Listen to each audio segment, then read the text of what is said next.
Hey guys, it's Martha and I'm going to be showing you guys a day in the life again, a mini one, because I have nothing to do and no one's at home, and I'm going to go hoover the upstairs and I'll be back. I've just finished hoovering upstairs, so now I'm going to tidy my room and do a little yap with you guys. I don't know if you've I don't know if you guys know or not, but I'm severely depressed and mentally ill and autistic. And I really struggle to keep things tidy, and I really struggle to keep things, I'm gonna sneeze, and I really struggle to keep things organised in the way that people would want. I keep organised in the way that suits my brain, for like different piles of things, and it makes sense to me. But when mum walks in my room, to her obviously looks really dirty, rubbish everywhere, and that's why I'm tackling that, and I'm doing it very slowly but surely. And yeah, I don't think I'm going to do my makeup today because I'm not planning on going anywhere.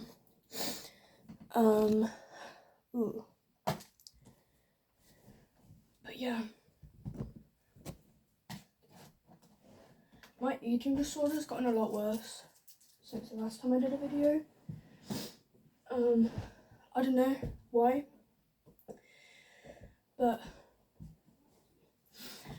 I don't know what the crisis team diagnosed me for my eating disorder. I don't know if it's bulimia or binge eating disorder. I think both are very similar to each other in some ways. But you know, I go days without eating, and then for 1 or 2 days straight, I just binge. And for me, it's quite hard to distinguish between binge eating disorder and bulimia, a lot of them, because you know, they're very similar. But that's why I've created this channel to talk to people and let my story be heard and stuff, because I have nothing. I have no hobby, I have nothing that I do. You know, I used to be semi-professional football player, but then I scrapped that and I quit because my confidence levels, it just got really shit.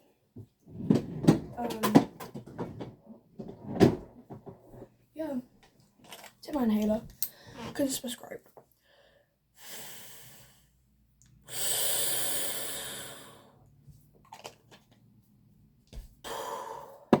I got a jar of Biscoff just on my table. I don't know how it got there, but I'm going to store it because I'm an icon. And I found my trophy from when I played in my football team. I don't know if I want to sell it.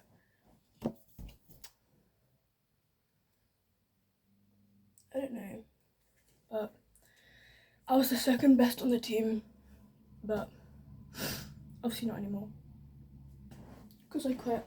But they want me to come back, and I think it's really sweet of them to offer that to me, but I don't find joy in football anymore. I can play it, like, you know, I could play a match, but I just don't want to because my what's it called? Self-esteem. My self-esteem during my football days was really bad, and I constantly felt that I was just shit because, you know, the teams that we would play, obviously a lot of the girls on those teams went to my school, and they bullied me in school and on the pitch, and it just really messed with my mental health. And I don't think I noticed at that point, but now I do, and I realise that I never really found joy in the game of football. I was just playing every weekend because I still thought that I would have a chance of winning when we didn't win at all, because everyone else wasn't using the teamwork correctly. Like, we all had our skills. Why do I look so small? But we all had skills with each other, but we just don't know how to put them all together and utilize it. And that's why we looked bad. But we weren't bad, it's just we didn't know how to use teamwork. Even though it wasn't in a way where like we were arguing, we just didn't know what to do. And the coaches didn't tell us that well how to do it, so that's why I quit. But yeah, one of the girls from the team got me some stickers. I don't know where the other ones are, but they're pretty cute. She gave me a letter and a picture that she drew. I found that really sweet. And just random thing. Y2K baddie. But yeah, my mum's in, I don't know where she is, Gloucestershire, I think there. But she's doing a half marathon, and she asked if I wanted to come, and I just said no, because I'm not doing all of that.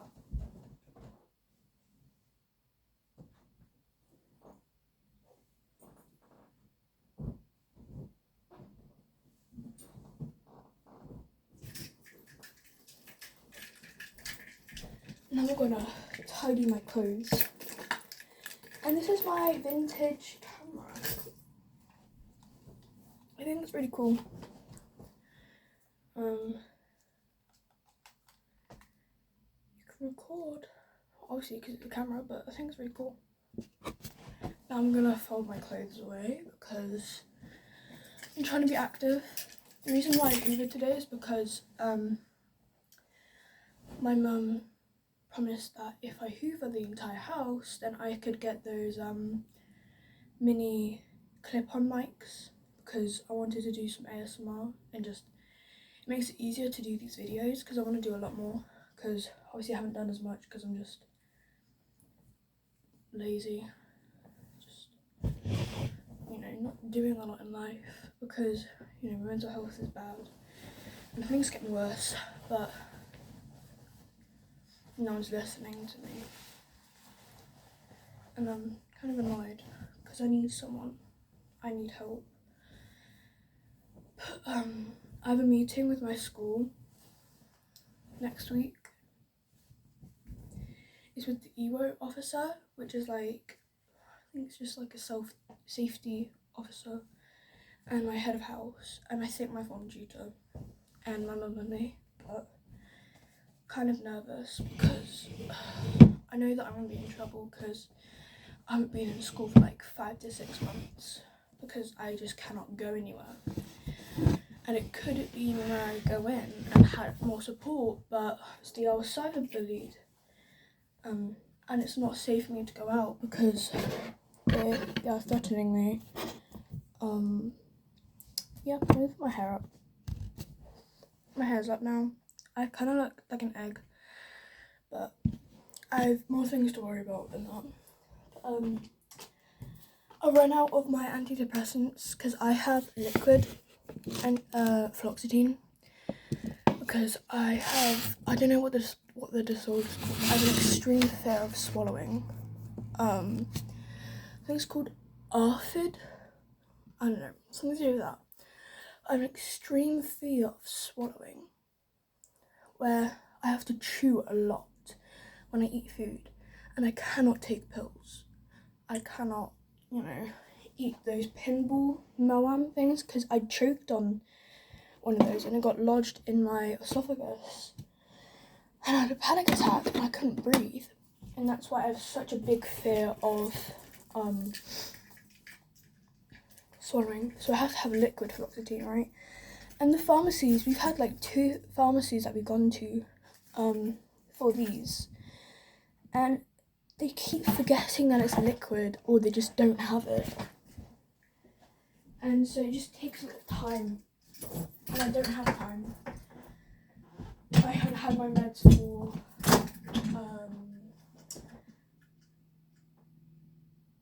3 or 4 days now. I haven't had them for 4 days, and it's kicking in because you only have 7 days of until it wears off, and I have 3 more days until things go to shit. So I'm kind of worrying, but I'll sort it out, I guess.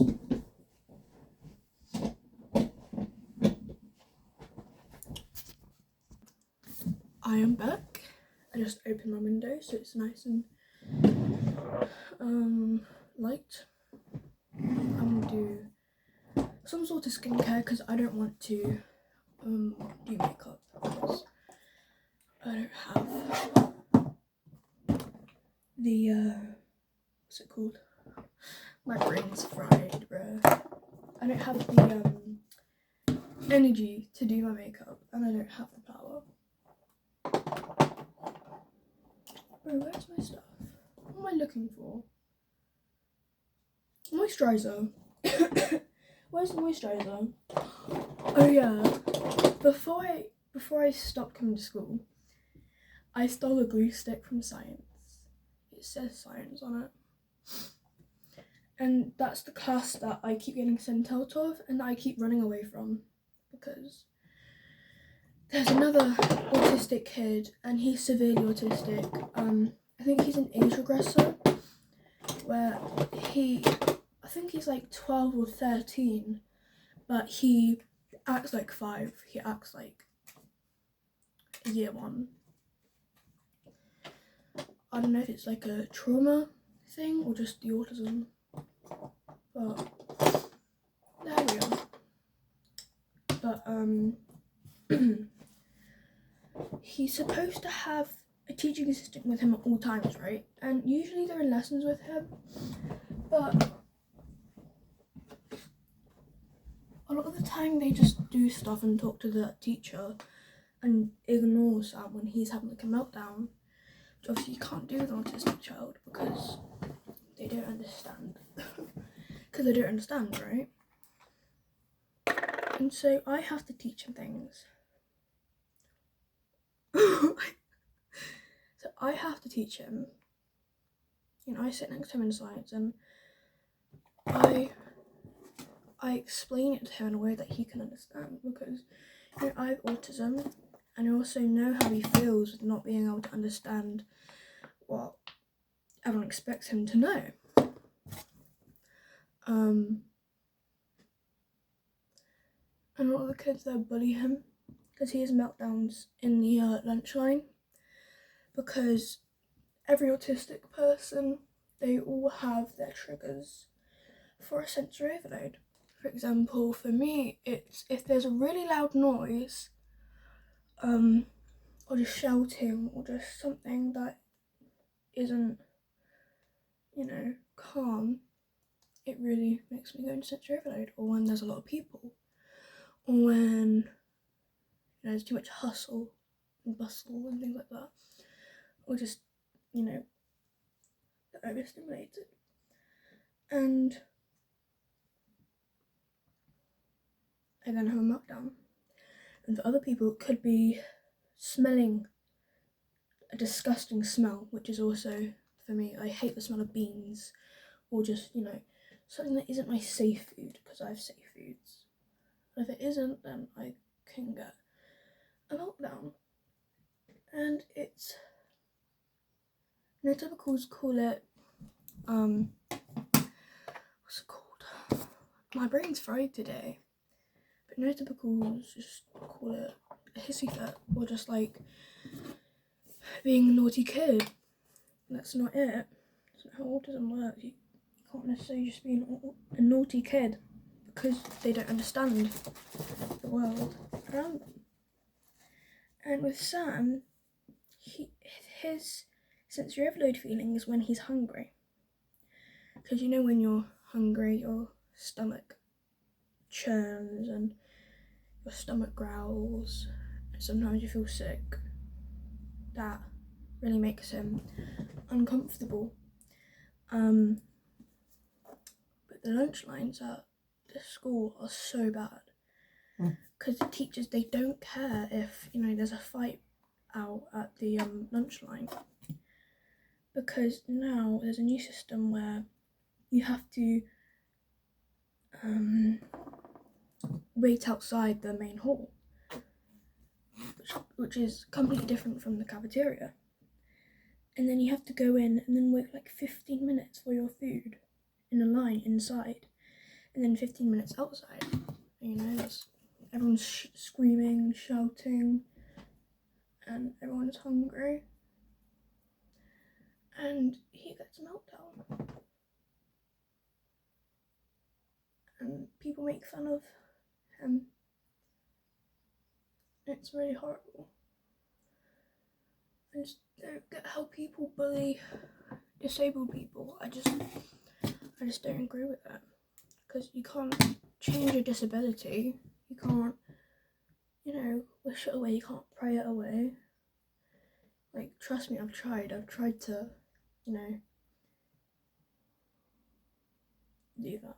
But nothing works. There's no cure for autism. There's no cure for these conditions. And then we don't get support. It just made it a lot harder for us. It's very unfair.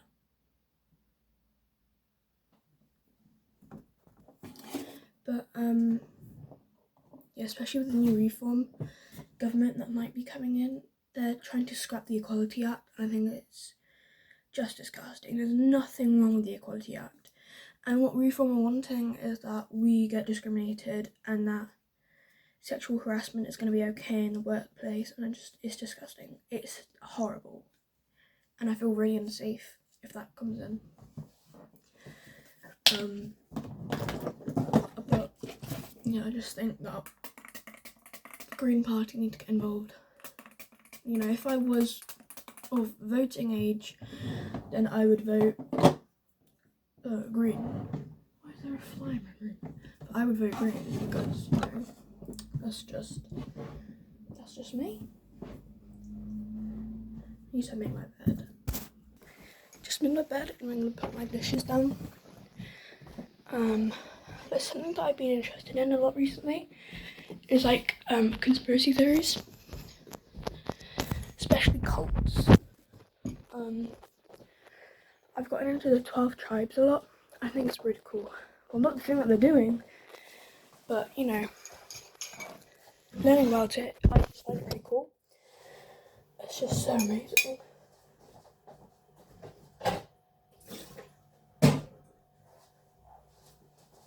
But yeah, I've been learning about, you know, the Yellow Delhi and how they have restaurant chains in America, and there's one in Australia, and there's one in England, and I'm really excited to learn about it, because I think it's just really crazy that we have those in here. But the UK isn't new to cults. You know, there's a cult in my town called the Plymouth Brethren. It's crazy. I would search about it, but it's honestly a bit scary. They're on the outskirts of my town. I'm in Shrewsbury. I'm in the old town. But it's on the outskirts in a little village outside called Bicton, and they're there. And I used to live in Bicton. I used to go to school there, and it's really freaky.